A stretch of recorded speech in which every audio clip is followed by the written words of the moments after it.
जय श्री राम दोस्तों। यदि आप मुझसे पूछें कि किसी ने हनुमान जी के साक्षात दर्शन किए हैं तो मैं कहूँगी बिल्कुल किए हैं। श्री नीम करोली बाबा के रूप में लाखों लोगों ने हनुमान जी के दर्शन किए हैं। श्री नीम करोली बाबा को साक्षात हनुमान जी का अवतार माना गया है। बाबा कलयुग के संतों में गिने जाने वाले एक ऐसे महान संत हैं जो कि अत्यंत चमत्कारी और अंतर्यामी हैं। बाबा का बसाया हुआ कैंची धाम जो कि नैनीताल में स्थित है, उनके किए हुए अनेक चमत्कारों का साक्षी है। आज भी लोग अपनी समस्या लेकर कैंची धाम जाते हैं और उनकी समस्या का समाधान चमत्कारिक रूप से होता है। बाबा नीम करोली हनुमान जी के परम भक्त थे और उन्होंने देश भर में हनुमान जी के कई मंदिर बनवाए थे। आज हम आपको उनके चमत्कार से जुड़ी एक सत्य घटना सुनाने जा रहे हैं। यह घटना 1943 की है। एक बुजुर्ग दंपत्ति थे जो कि फतेहगढ़ में रहते थे और बाबा के परम भक्त थे। बाबा की भक्ति करते थे और हनुमान जी की भक्ति और उसी में खुश रहते थे।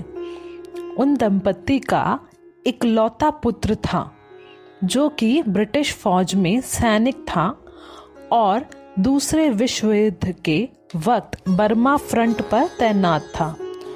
दोनों बुजुर्ग दंपत्ति सुख से रहते और बड़े प्रेम से बाबा की भक्ति करते, लेकिन उन्हें अपने बेटे की चिंता भी सताती कि ना जाने वो युद्ध से वापस जिंदा लौटेगा भी या नहीं। बाबा इतने चमत्कारी और अंतर्यामी और बहुत ही दयालु थे कि वे बिना बोले ही अपने भक्तों की समस्या और उन पर आने वाली विपत्ति को पहले ही भांप जाते थे और उनकी समस्या को हमेशा के लिए खत्म कर देते थे। अब कुछ यूं हुआ कि एक दिन अचानक बाबा उन दंपत्ति के घर पहुंच गए और कहने लगे कि वे आज रात यहीं रुकेंगे। दोनों को अपार खुशी हुई, लेकिन उन्हें इस बात का दुख भी था कि घर में महाराज की सेवा करने के लिए कुछ भी नहीं था। कोई विशेष प्रबंध नहीं किया था क्योंकि बाबा तो अचानक आ गए थे और जो भी उनके पास था उन्होंने बाबा के समक्ष प्रस्तुत कर दिया।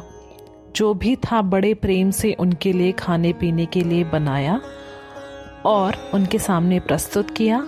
बाबा ने वही बहुत प्रेम से ग्रहण किया और एक चारपाई पर जाकर लेट गए और कंबल ओढ़कर सो गए। बुजुर्ग दंपत्ति भी सो गए, लेकिन वे बहुत ही आश्चर्य में थे कि आखिर न जाने क्या बात हो गई। बाबा अचानक आज घर क्यों आ पहुंचे हैं। उन्हें खुशी भी और आश्चर्य भी हो रहा था, लेकिन अब दंपत्ति को नींद आती तो आती कैसे, क्योंकि बाबा जी तो कंबल ओढ़कर रात भर कराहते रहे।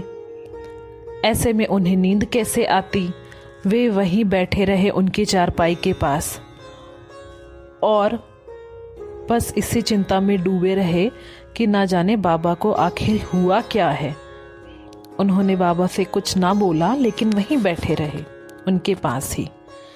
अब वो बस यही सोचे जा रहे हैं कि पता नहीं महाराज जी को क्या हो गया है, जैसे कि कोई उन्हें मार रहा है। जैसे तैसे कराहते कराहते सुबह हुई। सुबह बाबा उठे और चादर को लपेटकर दंपत्ति को देते हुए कहा, इसे जाकर गंगा में प्रवाहित कर देना, और उन्हें हिदायत दी कि इसे खोलकर देखना नहीं, अन्यथा फंस जाओगे।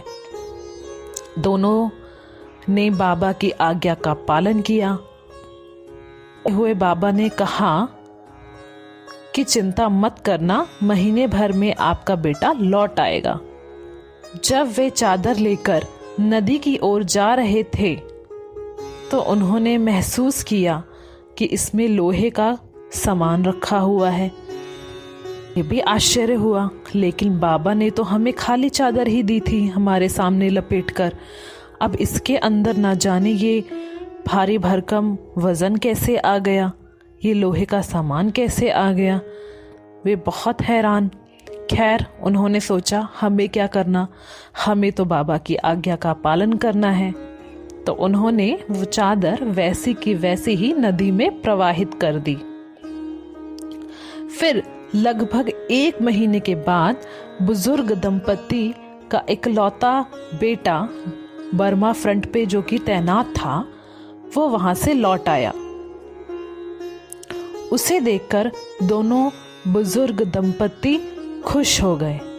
जब उनका बेटा घर पहुंचा तो उसने उन्हें एक ऐसी कहानी बताई जो किसी को समझ नहीं आई और सबको हैरान कर देने वाली कहानी सुनाई। उसने बताया कि करीब 1 महीने भर पहले एक दिन वह दुश्मन फौज के साथ घिर गया था। रात भर गोलीबारी हुई। उसके साथ सारे जो भी साथी थे वो तो मारे गए, लेकिन वह अकेला बच गया। अब वे कहता है कि मुझे नहीं पता कि मैं बच कैसे गया, क्योंकि बचने की तो कोई उम्मीद ही नहीं थी।